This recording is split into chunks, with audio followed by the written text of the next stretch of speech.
1, 2. This time on Roadkill, we're rescuing the 56 Ford F-100 truck that hasn't run in 40 plus years, and we're shooting it out with mini bikes.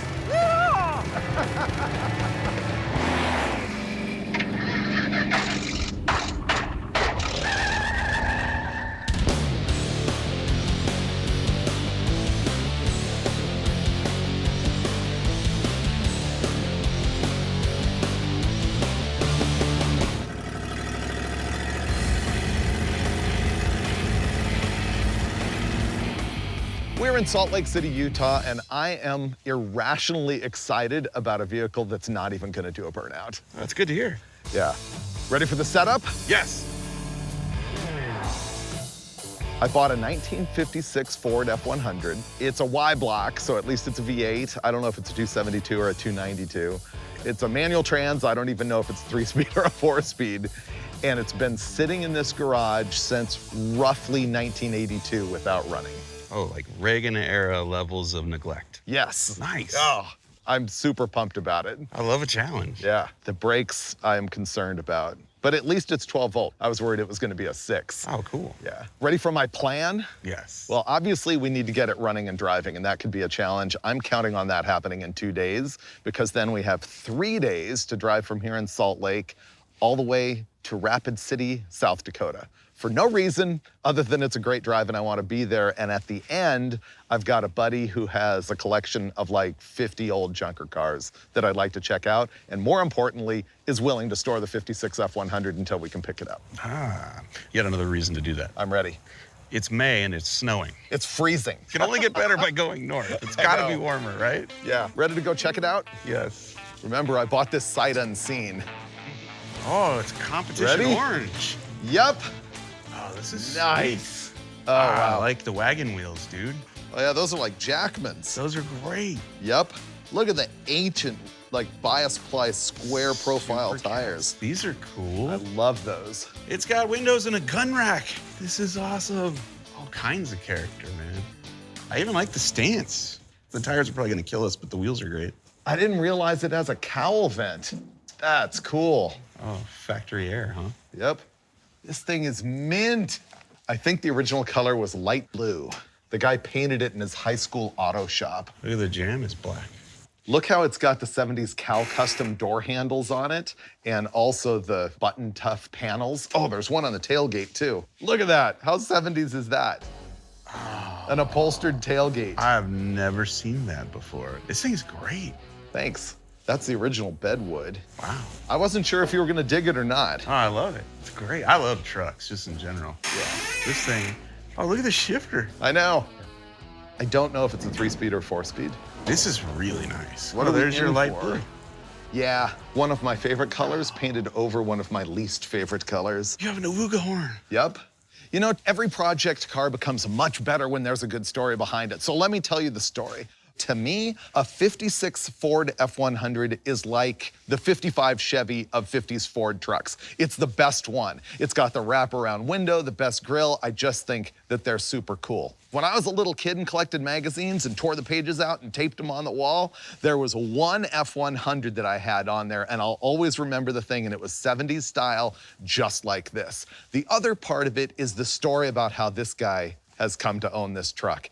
It was his first car. I think he got it around 1978. He was 15 years old. He painted it in high school auto shop. Thing is, it ended up sitting right here since roughly 1982 or something like that. So this is like a real garage find. It's really unmolested, and that makes it cool. One of my mentors in the whole magazine world when I was the editor of magazines like Hot Rod was Pat Ganal. His truck that he used all the time, that I saw everywhere, even before I worked at the magazines, was a 1956 Ford F-100. And then there's the last part of the story, which is that. Any of you ever have that Hot Wheels from 1973? Check out the 56 F-100 Hot Wheels with mini bikes in the back. So there you go. And now we gotta tear into it and find out if we can actually make it run and drive. This thing, the battery's under the passenger side floor. So we'll put a battery in it, and then we can see if we can make the motor crank over. Finnegan, I've got facts. Ready? It's a 4-speed, which we confirmed. It has 392 gears, and it has 143 horsepower. How do you know all this? It's on the door jamb. Oh. Headlights on. No, they're not. Sometimes you gotta get the corrosion off of there. Oh, you got one. How about when I click the dimmer switch 100 times? Negative. Let me go to the back of the truck. Your left rear is lit up. It is right now? Yeah. So earlier I threw a battery in this thing, and in my haste to hear the engine run, I ignored the fact that the negative cable was pretty well shot on this deal. If you look at it, it's frayed. Only half the things in the car worked. Like, we have one taillight, no turn signals. It sounds a lot like a ground problem. So I'm gonna cut the cable shorter, and then we'll put the cable back together, and then we will try to crank the motor over. Battery's fixed, try them. Oh, there you go. It worked? They're on now, yeah. Yes! We've got, one's a little dimmer than the other one, but they are both on. Cool. And whoosh. Oil's coming out. Once that all drains really well, I'm gonna put some new oil in, and then we'll test fire it. I think it's gonna run. So this is a oil bath air cleaner that thankfully has no oil actually in it. I have no idea how that thing works. Oh, really? Air comes in here. This shape forces it down. Okay. And then there's oil in there. And then the air has to change directions to come up in the carburetor. And so dust is like a heavier particle. Oh, trapped in the oil. And so the momentum of the dust continues it down into the oil where it gets caught.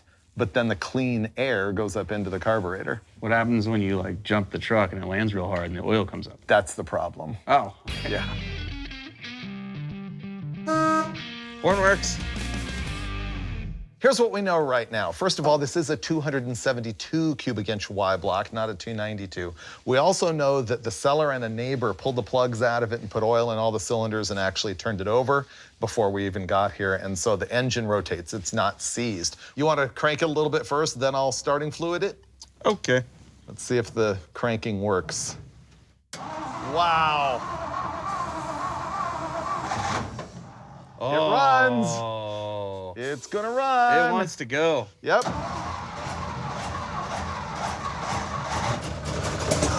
Hey. That's on fire. Stop. Man, that's a good fire. Well, you won't be cold anymore. Don't worry, it's only north face. Man, that does not want to go out. Where's the fire extinguisher? Oh, I know what. The oil in there is burning off. Okay. It wants to go. Good news. Sounds like the Y block actually wants to run. But I think what we're gonna do is try to make the brakes work. Master cylinder's under the floor. That always makes doing this fun. Well, it looks like the master cylinder for the brakes is not moving any fluid at all. Fortunately, it's not my first barbecue, and I foresaw that, and so I'm gonna be installing this new one. So this is kind of an unusual master cylinder for most of you because this fitting on the end takes a brass fitting that all of the hard lines come out of. And then, of course, it just has this weird lid on it, like a 50s car. And over here is the clevis that the pedal goes through from under the floor.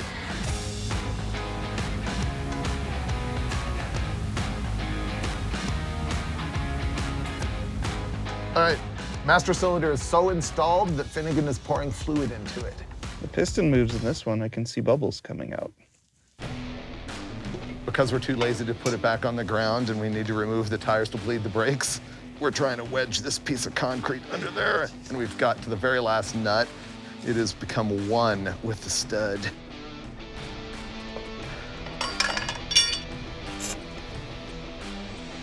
There we go, finally. So after Freiberger replaced the master cylinder, we decided, well, if the master cylinder was junk, the wheel cylinders are probably gonna blow out on this thing the first time we go around the block. And because it's four-wheel drum brakes and the master cylinder only has a single reservoir, if you blow out one, the whole system goes flat, then you have no brakes. We decided we're going to replace all four wheel cylinders in these front brakes.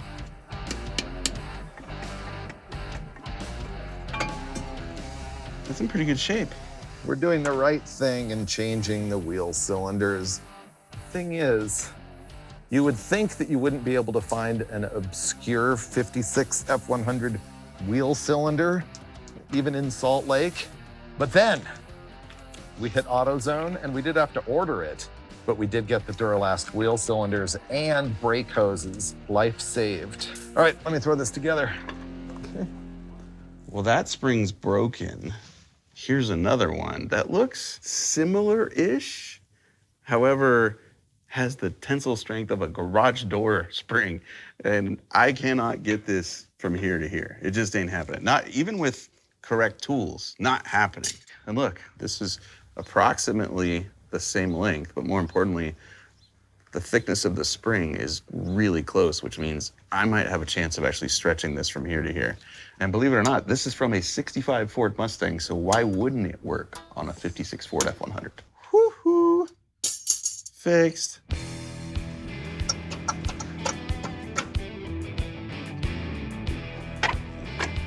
We got problems. It's got the stupid spring on it, and the spring is pushed up against the nut. Yeah. So when you turn the nut, it's trying to turn the spring and the line. Is it already broken or twisted? No, it's trying to twist. I'm really good at loosening those. All right, I'll leave it for you.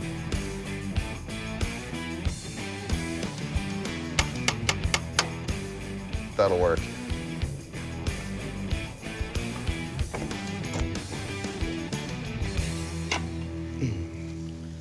Ooh, that's rusty. This is a different diameter, these back ones. I guess we use them anyway. I just wrapped up the entire front suspension, or front brakes, I should say, and wheel bearings. They're all lubed and stuff. Finnegan is working on the rear brakes. I'm gonna move on to the important work and polish my grill. Rust coming through. We got all of the brakes rebuilt and fixed and all the lines going, and now we bleed. It's gone down a little bit. I was getting bubbles, but now I'm not. All right, go. Here we go. Yeah, I hear it bubble when it comes back up. Oh, now we're getting dirt coming back in. A little bit of black cloud coming in. Well, this rear hose could be clogged. We are now attempting to bleed the brakes. Oh, here it goes, good. This is kind of fun because the master cylinder is under the floor. So as I work the pedal, I can actually see the fluid move. Down, Down, up. up. The brakes work, which is a big moment, and I'm afraid that we're not gonna be able to drive too far on these cool old tires. Man, I wish we could. I wanna keep them forever. We're at least gonna see if they'll hold air long enough to get to the tire store. These wheels look to me like they might be Jackmans, which were the really popular off-road wheels back in the day. Just simple white spokes. Here's something special. I was told to open this newspaper, the Birmingham High Prospector from November of 1979. And there it is, the car of the month. His 56 Ford truck was chosen as Prospector Vehicle of the Month. Used to be an old blue hay truck until he painted it in 1976. It's Mac Orange. Brian's truck still has the original 292 engine. We thought it was a 272, and he says it runs very well. He says, I hope to never sell my truck. He sold it. Okay, I want to look at the fuel line, see how mangled it is or death-inducing. It's hard line. This is good. I always want to inspect the fuel lines on old stuff that's been sitting, and fortunately this thing is steel hard-lined the whole way with the exception of one connector at the tank that's in good shape, and up here that goes from the hard line to the fuel pump, but it doesn't have a filter in it, so I'm going to replace that rock-hard piece of line. Filling the empty differential. Well, it's a good thing we checked. There's nothing in it. Badness just happened. He poured coolant in it, and we're leaking from a couple different places. We don't know where yet, but none of them are good. I see stuff dripping down the front cover from here, but that's a leftover from the hose that you clamped. Oh no, the hose that you clamped is still dripping. The radiator hose is leaking. The radiator hose is leaking, yep. This is definitely a tomorrow problem. Yeah. What we decided to do is make it run a little bit more. Remember earlier in the episode, we got the thing to just sort of, bruh, and then it was a big fire. Well, we're planning on making a bigger fire. And we're gonna see if we can actually get it running completely, smoothly, taking throttle and all of that stuff. Because if that doesn't work and it rod knocks, then we don't have to find the coolant leak. Let's go for some gas.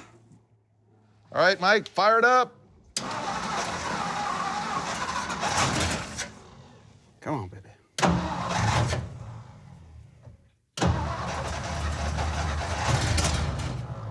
Oh. Even if the carburetor is a mess, it should run better than that on that much gasoline. Yeah, it does seem like when I let go of the key, it shuts off. It does.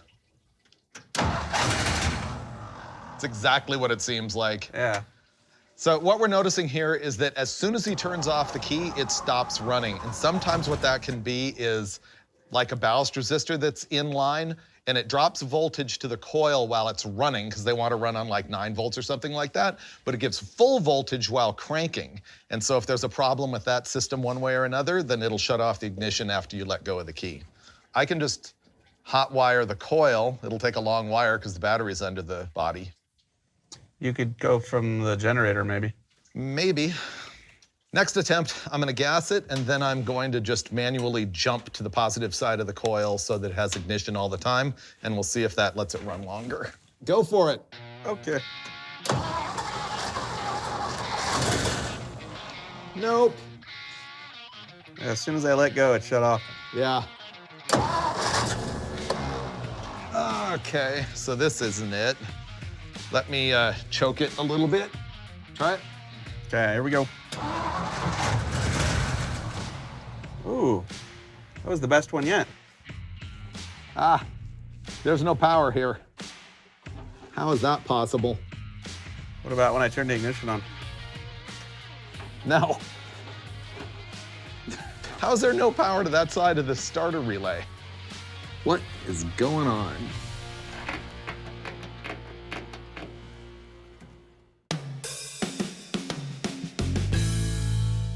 Go for it. Okay. Nope. As soon as I let go, it shut off. Yeah. Seems like it starts to run, and as soon as he lets go of the key, it stops. In a points ignition system, there's typically a ballast resistor that cuts voltage to the coil so it doesn't overheat when it's running, but it's bypassed when cranking in order to have full voltage and the hottest spark to get the thing running when it's cold. So I troubleshot that with my handy dandy voltmeter. Sure enough, it seemed to have that difficulty. So what I'm gonna do is just bypass the entire garbage and hot wire the coil directly to this side of the starter relay that goes right to the starter, and we'll see if it runs longer. Fire it up. Hey! So that was definitely the ignition problem. Still doesn't run great. Maybe it's just really cold, or... Yeah, I think valves are stuck. All right, what's our next move? The entire front of the engine is leaking. Yeah, there's that. 2 tires that won't hold air. And a motor that doesn't want to run properly. Yep, Gears. fair. I still say if we can't get the engine running properly, then we don't need to fix the leak. So not gears is what you're saying. It's running, but really poorly, so I think what we're gonna do is jump ahead and install a new carburetor. It'd be more heroic to rebuild that one, but time. And we're also gonna install a fuel pump so it's actually picking up gas and I don't have to pour it anymore. And then we can troubleshoot it, and I think what we're gonna end up doing is pulling the valve covers off and finding stuck valves and tapping on them to fix it. It's so cute. This is a Holley 94 2-barrel. Look at the holes in it. Says right here that they are 1 1/16 inch throttle bores.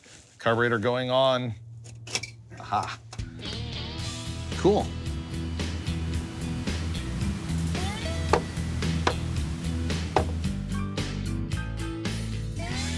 Whoa. Any badness? Oh, there's no oil up here. That's not shocking. Some of these are not centered over the tip of the valve, and they look like they're resting on the retainer. It has adjustable shaft rockers from the factory. We have our little helper in the cab. He's gonna crank this thing over for us, and we're gonna look at the valves and see if any of them are stuck and won't come up all the way. Totally happy. Yeah, these all move. Yep. You know what a Y block is famous for? Is clogging the oil hole that feeds the top end. Actually, you want to know why it's called a Y block? It's because it has a deep skirt engine design, kind of like an FE or a 440 Chrysler, where the skirt comes down much lower than the crankshaft. So when you look at it from the front, it looks like a Y. Now you know.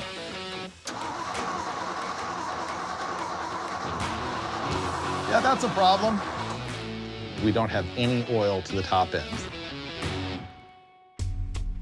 We've got both valve covers off and we've spun the engine over. We expected some stuck valves. We didn't get that. They're all moving up and down happily. The bigger problem is we don't have any oil to the top end, so we're gonna have to figure that out. We're trying to make the fuel pump fuel, which means Mike just removed the old one that has the cool glass bottom. We got a new one. It's got fittings in a little bit of a different location, but I think they're gonna be gooder. So we're set. Hit it. Yes, it does. All right, that's enough victory for the night. We're out of here. We haven't really solved the problem with oil at the top end, but we want to get it running, assuming that that will actually pump it. Next step in making it run for real is spark plugs. So I've removed what I believe to be the #1 wire from the distributor. I'm gonna put one probe in the end of it, and then I've got the other probe at the other end that attached to the spark plug. And bingo, we have continuity, which means I now know that I can just bypass all this mess and hook a plug wire from our new spark plug right here to that terminal. And once we've established that, Dave can go firing order and just keep going. 3 is your side, and then 7 is my side. Now we're starting on fixing the radiator. The bung that holds the cap was cracked and loose, and so I took the MAP gas and melted the solder out of it and popped it off, and we're cleaning it up. And even though I don't have really the right solder, I'm gonna attempt to reattach the thing. This is our last best chance to make the Y block run smoothly. New spark plug wires, new spark plugs, new carburetor, fuel pump that actually pumps, and little helper ready to crank the keys so that Mike can watch the fire. Oh, come on, girl. Keep going.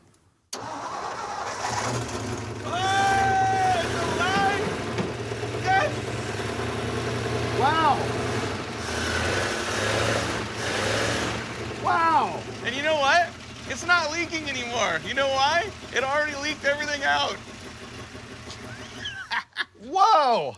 I did not think that was gonna happen. I thought it was gonna run, but really badly. All the stuff in the radiator got pulled out and into my eyes. All the good stuff. You know what this means?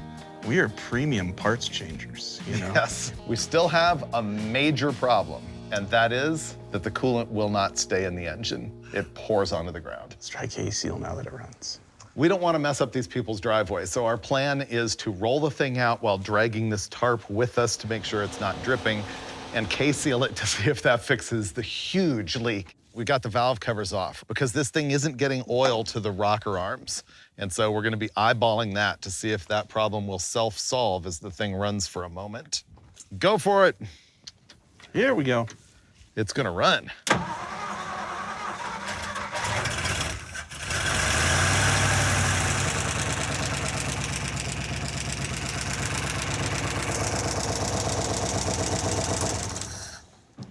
Well, that's a showstopper. We have no oil to the top end at all. Oh, wait. I got some. Looks like we got it on the driver's side, nothing on the passenger side. I got a pretty good fuel leak over here, too. I don't feel great about this. The fuel pump was gushing gasoline out onto the ground, and it looks like one of the fittings that came with it is barely threaded, like it wasn't tapped deep enough. So Finnegan's over Tefloning it and ramrodding it together in hopes that it won't leak again. Here we go. Come on, baby. Let me triple check that fuel leak. Fixed. All right. It's starting to deliver oil. Nice. I think this is gonna work, dude. This may actually happen. The oil is starting to feed from the back towards the front on this side, and Mike's side is great. So I think we're actually gonna figure out how to put valve cover gaskets on this pooch. Okay.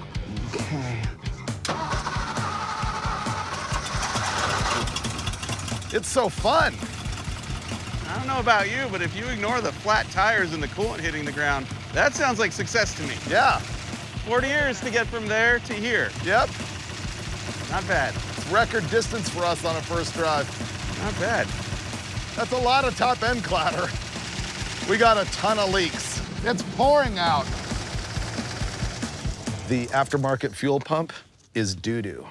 It's leaking everywhere and we can't make it stop. We're gonna fix the fuel leak and pour in more K-Seal. Oh, God. Looks like vomit. Well, I know what you're thinking. These are not nearly as cool as what was on it. But these are round and they hold air. And they're good enough to get us to the tire store where we'll get freshies on our old wagon wheels. We mean it this time. We're leaving. We're gonna tie together the wires on the electric fuel pump. We're gonna tie together the wires on the ignition. And we're gonna drive out of here and hope that the coolant leak cures itself. I have all the faith in the world in Orange Folius. Let's go. We're going to the tire shop. This is really happening. I know. There we go. Fired right up. Yeah. There we go. Ready to find out if the clutch and transgression work? I thought you were gonna go straight to burnout. Oh, it's moving! It's moving! Oh, I got a granny gear? Yeah. Nice. That's 2. How are the brakes? So far, so good. Whoa. Oh, that put me through the windshield. You're not Nice. careful. Oh, I have to hold on to the gun rack here. All right. It actually sounds great. It does. And I took off in second gear. First gear is pretty much just for towing, I suppose. Dude, the tack works. What? Yeah. Is that third gear? This is third. Whoa. Fourth gear. It's official.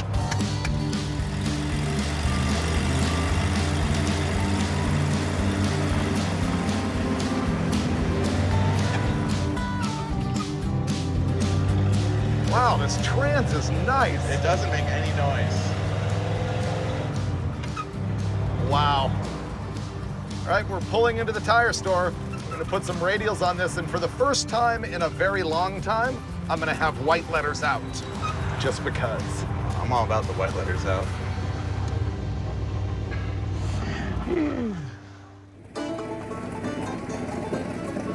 New meats! 235, 60, 15 in the front, 275, 60 in the back. I think the fronts are a little bit too scrawny, but it's got some rubber rake, and I got the raised white letters, 70s style.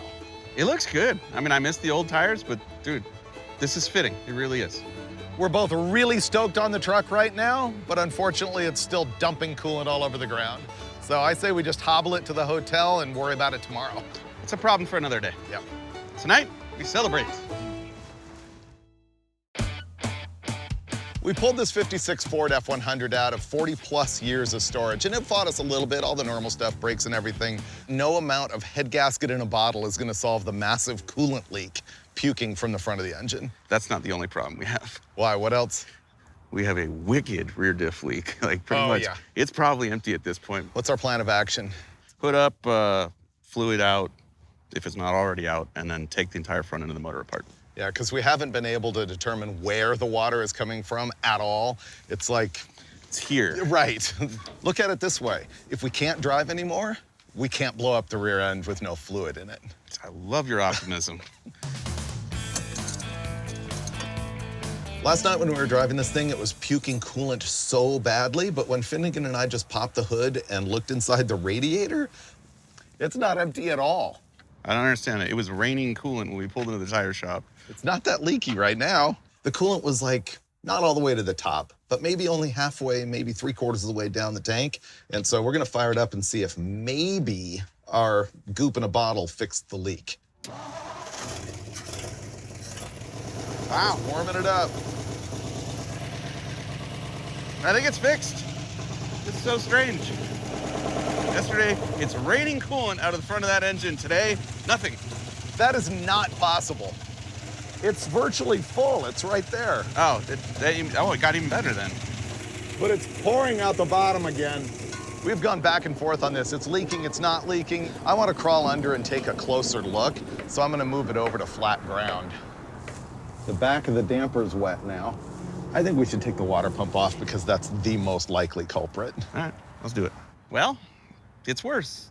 It's way worse. There's no water running down the sides of the timing cover from the water pump holes, but there's water coming out of our motor mount, so. So bottom line, we're gonna go tear it all apart. We have no choice.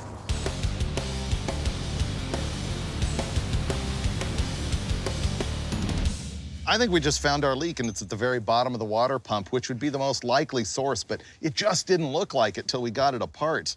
You can see the water level where it was sitting for years. The crazy thing is, it looks like the water was going around this hole, not necessarily hitting the damper, and then behind this engine mount bracket, and then down to the oil pan where it was dripping on the cross member. We're reasonably sure our water leak came from the water pump, and so we bought a new one. We had to transfer some parts from the old one to the new one. This one is corroded, like really corroded. But the thing I did notice about it that I kind of like and I'm gonna miss is if you look at all these dimples, this thing was balanced, man. This was high performance. This one, not so much, but as long as it pumps water and it doesn't leak, it's gotta be better than it was, right?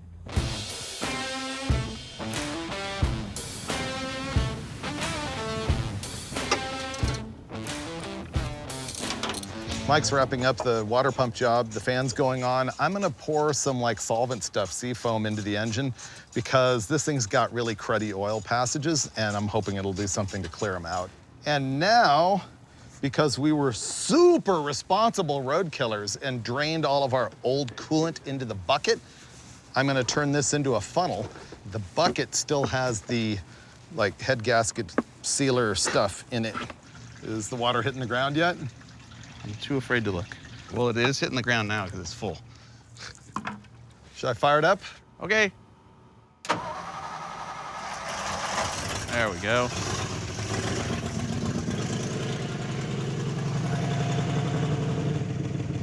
Fixed for now. It took like 5 minutes for it to really erupt the last time. Right, but if we leave, we can't see that from inside the cab. Just go. Let's go.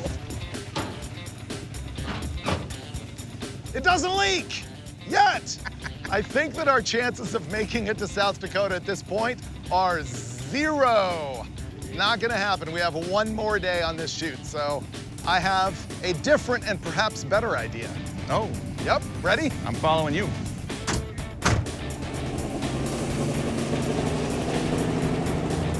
We're up. I can't decide if this would be better or worse if I made the exhaust system work. It's got a good motorhome rumble to it over here on my side. Yeah. It sounds great. Yeah. Definitely doesn't smell like leaking coolant. This thing is not a speed demon, and I'm guessing it's not a highway cruiser, but it's really nice to drive. All right, I've got a genius idea that is just gonna make this episode. Wait for it.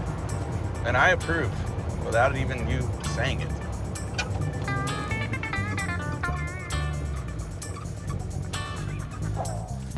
I'm not even gonna look. Yes! Yes! Victory! That was great. It doesn't leak, and I gotta tell you, it is really nice driving this thing. I do have a plan. Because South Dakota didn't work out, I had to make it more like the actual Hot Wheels F100, which means mini bikes. We ordered a couple of them, we just gotta put them together. I love this part. Wow, these are bigger and heavier than I thought. Ooh, I have no patience. Yes, these are gonna be so fun. Dude, this is gonna be great. Yep.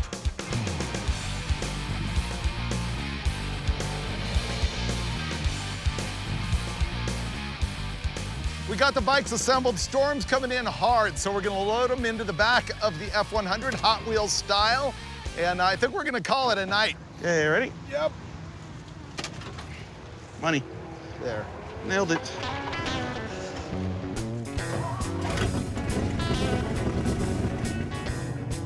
We got the mini bikes all built. So tomorrow morning, I think we're gonna go for a cruise in the F100, get some more miles on this thing, fall in love with it more. And then, you know what's gonna happen. Derby. Mini bike racing. I love it. I love it.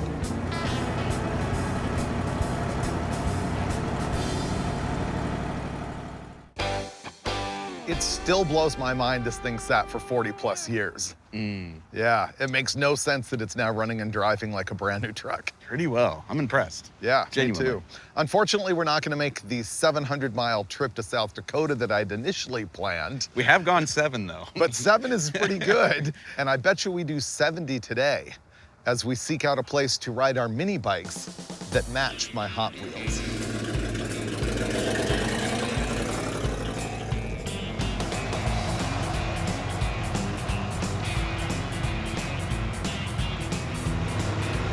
What gear are you in?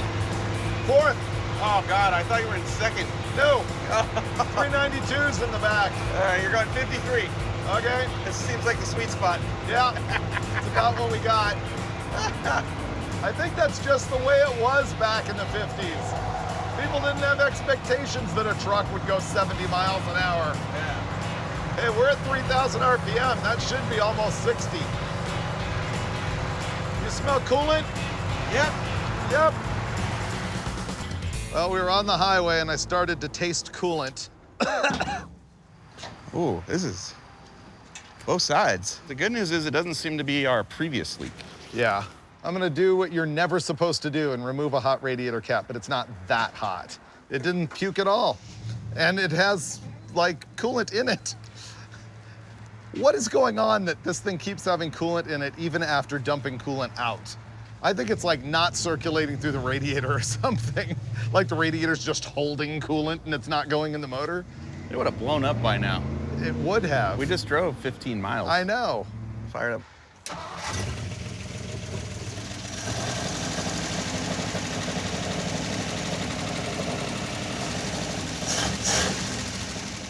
You can turn it off now.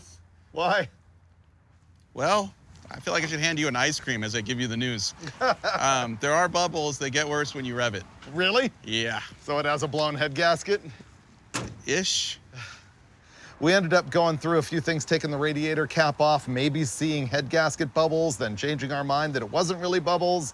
And then we thought we needed an overflow. And then we looked at the back of the radiator and realized that almost all the fins are like shut off. They're just bent and mangled. And of course, when you rescue something parked 42 years, the block's all full of rust. The radiator's probably all corroded. Overheating, it kind of is what it is. I'm just gonna top it off and we're gonna hit the road because mini bikes.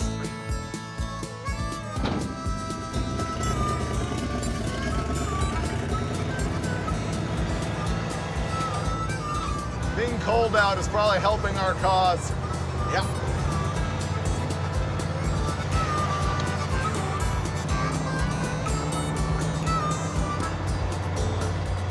"13 miles. Okay, thanks.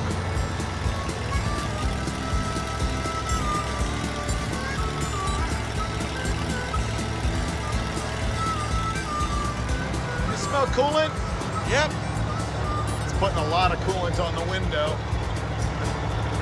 Yeah, I smell it. Yep. Look at that, dude. It's just the radiator cap. For whatever reason, this thing has a 4-pound radiator cap. It's what it was called for, but that's lame. A 10 or a 15. Yeah, it's not raising the boiling point enough, not enough pressure.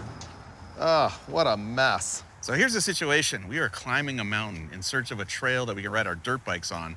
The problem is the truck keeps overheating, and David noticed that our radiator cap is only rated for 4 pounds of pressure.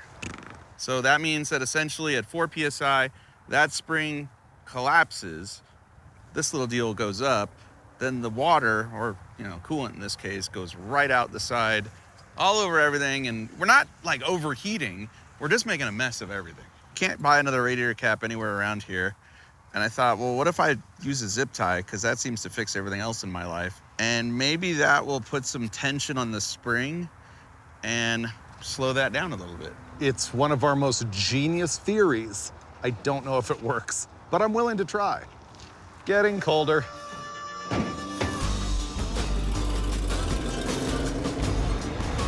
All right, car, We're invincible. let's go. I love the zip tie on the radiator cap. It has a chance. Desperation is the mother of invention. That's what I say. I like it.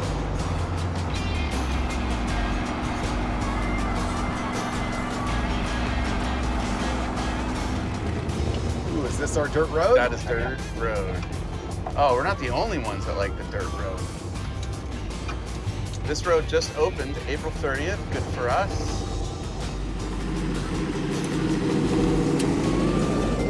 We got mountains, snow, a dirt road, mini bikes in the bed of the truck. Doesn't get any better than this. And we didn't blow it up. Yet. It will live on. We took a truck that hadn't moved in 40 years, climbed the mountain. And we're gonna mini bike. We're gonna ride mini bikes now. Let's see.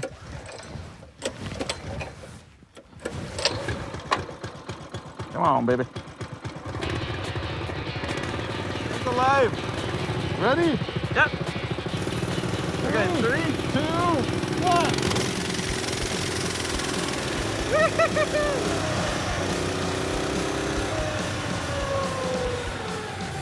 You know, it's been a really good week. We expected to go to South Dakota. It was pretty obvious on day one that wasn't gonna happen.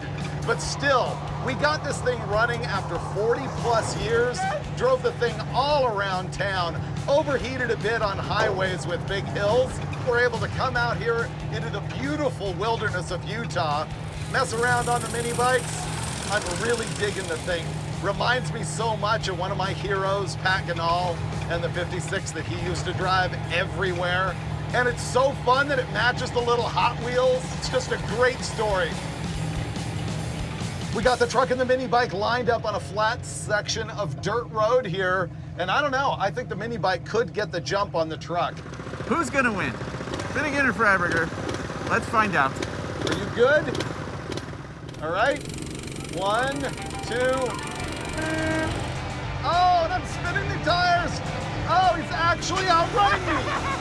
There we go. I'm finally past him. God, I should have gotten in front of him. Oh, that was 3,500 RPM. Oh, Monica! I lost. Lost bad. Well, that was a cautious drag race, I'll say that. He gave it everything, and I was trying not to blow up my garbage. That was fun. Yeah. When I gave you the jump, you were out ahead for quite a ways, especially when I grabbed third and was on the clutch. You were... I'll admit, I was gonna drift into your lane and just let your moral compass take control. But then you knew me. I didn't trust you, so I was like, you know what? I'm gonna move back over here. Probably a good call. Might actually not slow down for me. Yeah? Yeah. Overall, I'm just stoked we got this thing going after 40 plus years. What a great story. Oh, dude, huge win for us. Totally. And that's rare. Freiberger's right. Don't get it right, just get it running. Thanks for watching Roadkill.